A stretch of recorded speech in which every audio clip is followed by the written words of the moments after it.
Hey, how's it going? Well, originally, I had planned on this episode being the third in the three-part series of how gratitude supports health.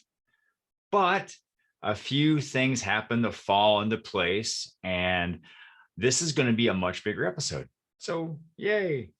All right. So, we are going to get, first of all, to the third part of the three-part series of how gratitude supports health. And we're going to take a look at our graphic that I have procured from the Greater Good Science Center in the University of Berkeley, California.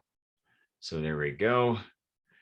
And so we had looked previously at the physical benefits, as you can see here in the blue circle.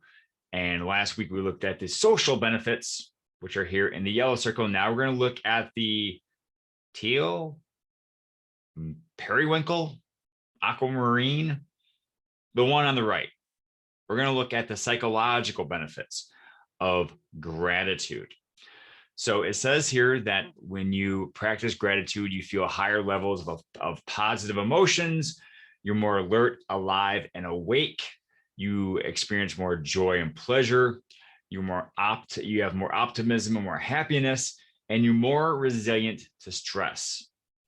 Now, speaking on my own experience, this is, as we Lutherans say, most certainly true. In the hospital, when I started noticing things I was thankful for, even the tiny things, the seemingly insignificant things that most people would overlook, like the fact that I had a PICC line. If you don't know what a PICC line is, it's basically an intravenous udder, I guess you would say. It's one line that goes into your arm, and then from that sprout 4 or 5 other openings where you can put other IVs in. Instead of having 5 holes in my arm, I just have one. And I was thankful for that. And so once I started noticing all those little things around me that I appreciated and I was grateful for, I was filled with more positive feelings. I was filled with more gratitude, or obviously more optimism, and things didn't stress me out as much because I knew that they were in place to help me heal, help me recover. I was also very aware of what was going on. And since I was looking for those things to be grateful for, I was a little more alert. I definitely took more joy and pleasure in my surroundings. I don't share this very often, but I actually received a beer prescription. I'm not going to get to the story right now, but suffice to say, some days were better than others. And that prescription really came into play in those regards. But even so, even without the prescription in play, I enjoyed people's company more. I was able to see the positive aspects of most any situation, and it actually made my hospital stay more pleasurable, if you can believe that. And yes, I felt stress. There was a lot of stress to recover and to get out of the hospital, and I had to deal with that. But I was able to deal with that more because I was psychologically strengthened by my gratitude. And so think about ways that you can make yourself stronger psychologically because of gratitude. Which of these would you like to appreciate, or would you like to experience? Would you like higher levels of positive emotions? Would you like to be more alert, awake, and alive? Would you like to have more pleasure and joy? I mean, who doesn't? Who wants to have more optimism and happiness? And who wants to be more resilient to stress? Well, practicing gratitude can help you with all of those. And again, this is courtesy of the Greater Good Science Center from the University of California, Berkeley. I will put the link in the show notes so you can access this graphic yourself. All right, so I'm going to stop sharing my screen. I'm going to talk about something that I'm very excited about, something I've been working on for a while. And that in the past, I have been using a Linktree account to give people access to all my projects, my YouTube channel, the podcast, my speaking websites, and so forth. Well, I spent some time this past week to complete my my actual website, chrisdtgordon.com. So you can go to chrisdtgordon.com and find everything that was at the Linktree site. Thank you, Linktree, for your service. But now I will relieve you of your duties. So you'll go to chrisdtgordon.com to find everything I have going on. If you have any feedback for me, things that you like, things I can improve upon, please let me know. It's a work in progress. I want to make this as serviceable as it can be. So if there is a way I can make it better, please tell me. Okay? Because I'm doing this for you. I'm doing it for you and you and you and you and you. And I'm doing it for everyone who could benefit from my message. So if something you have to say can make my message better, please tell me. All right. And as you are watching this today, we are at the last day, not only of June, not only of June, but the last day of the first half of 2021. So I thought it would be apropos to look at things that have gone well for the first half of 2021 and things that could have been better. I don't like to say bad because some things were not bad. They just could have been better. And goals to set for the second half of this year. So I have them written up here. Again, I like being low techy.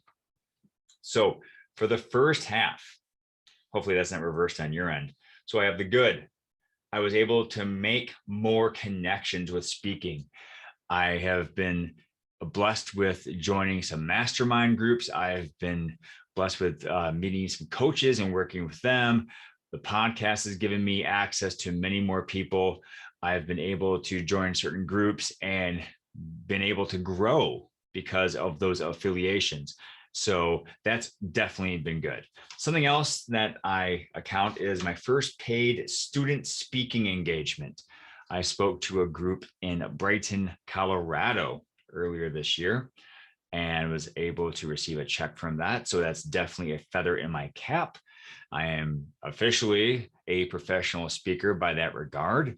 And I also have to mention, I also received international status because I spoke to a group in Nepal. You have to wake up really early to speak to students in Nepal when you live in Minnesota, but I was able to do it. And I can officially say that I have spoken professionally at 5 a.m. It's nothing I want to really do on a regular basis, but there you go. Also, I completed the website that I talked about before, chrisdtgordon.com. And like I mentioned, there are things that could have been better. For example, marketing.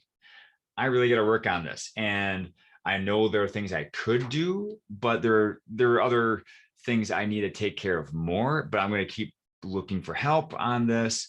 And maybe if you have some ideas for me, I greatly would appreciate it. So I'm going to try to strengthen my marketing skills or try to work on my outreach more. And then the presenting. No one's perfect. There's no such thing as a perfect speaker. There's no such thing as a perfect presentation. Even the slightest little thing can cause an imperfection, but I can get better. And I feel I have grown in that regard, but I still can increase my skills. And that's what I want to do.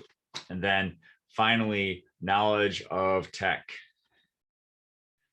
I'm using a piece of paper to show you my different bullet points. That shows you I'm not very techy. Part of it is because I like the quirkiness of it, but there are things I need to get better at, and tech is one of them. So I'm going to try to get a little better at that. However, there are two things I definitely want to reach, goals I want to reach in the second half of 2021. And that is, first of all, I want to secure at least 15 speaking engagements. I want to reach out to people and make sure I am in front of people in terms of in at least live virtually or in person. We'll try to make that happen. And then I want to launch my course. I've been working on a course for a while. It's in post-production right now. Hopefully we'll be able to transition it out to you so you can partake and grow in your gratitude.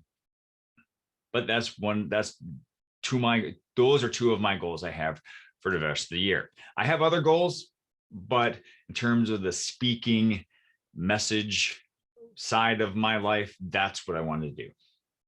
Speaking of my life, a couple days ago, as you were watching this, I turned a certain age, not that big certain age, but my birthday was a couple days ago on the 28th. And for those of you who wish me happy birthday, thank you very much. As I reflect on previous years and how I viewed myself in those previous years, to think that over 200 people sent me a message wishing me a great day should not be discounted. I know there are some people who have many more friends than I do, and I hope you cherish each one of them as I cherish the friends that I have. But to think that I have over 200 people who wish me a great day, it's something I never want to discount or I want to take for granted. So if you are one of those people that wish me happy birthday, thank you very much. I doff my invisible cap to you. If you have not wished me happy birthday, but wish to do so, I will definitely take it. And if you don't like birthdays, I understand. You know, from a certain point of view, as Obi-Wan would say, they can be depressing and you want to think about them. Age is just a number. So that's cool. All right. Well, as always, please check me out at chrisdtgordon.com. I would like your input and your feedback on the new website. You can find the YouTube channel, the podcast, my Speaker Hub website, my writing exploits, and other things, including the tag one sheet. You can also reach me at chrisdtgordon@gmail.com. I know there's an email linked with the website, but I'm taking baby steps here. Okay, so we'll get there eventually. But also, please subscribe to the podcast, subscribe to the YouTube channel, share these with people, because a message is only worth anything if people hear it. So if you can help me out with that, that'd be greatly appreciated. So again, thank you very much for everything you've done for me so far this first half of 2021. I hope I can be of benefit to you in the next half of the year. So with that, thank you very much. Please have a great day and remember to pass on perfection and go for greatness.